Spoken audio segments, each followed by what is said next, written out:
আসসালামু আলাইকুম। আশা করি সবাই ভালো আছেন। আজকের এই ভিডিওতে আমি আপনাদের দেখাবো কিভাবে খুব সহজে দারাজ অ্যাপ লগইন করা যায়। চলুন শুরু করি।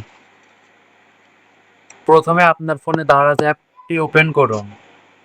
যদি এখনো অ্যাপটি ইনস্টল না করে থাকেন তাহলে গুগল প্লে স্টোর অথবা অ্যাপ স্টোর থেকে দারাজ অ্যাপটি ডাউনলোড করে নিন। অ্যাপ ওপেন করার পরে নিচের দিকে অ্যাকাউন্ট নামে একটি অপশনে ক্লিক করুন। এরপর উপরের দিকে দেখবেন লগইন বা সাইন আপ নামে একটি বাটন আছে, সেটিতে ট্যাপ করুন। এখানে আপনি চাইলে আপনার ফোন নম্বর অথবা ইমেইল দিয়ে লগইন করতে পারেন। আমি এখন ফোন নম্বর দিয়ে দেখাচ্ছি। নম্বর দেওয়ার পর আপনার ফোনে ওটিপি আসবে। ওটিপি ইনপুট করলে আপনি সফলভাবে দারাজ লগইন করতে পারবেন।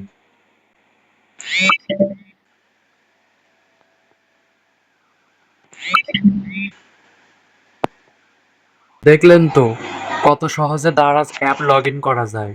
ভিডিওটি ভালো লাগলে লাইক দিন, কমেন্টে জানান কেমন লাগলো। আর এমন ভিডিও পেতে অবশ্যই চ্যানেলটি সাবস্ক্রাইব করে পাশে থাকা বেল আইকনে ক্লিক করুন। ধন্যবাদ।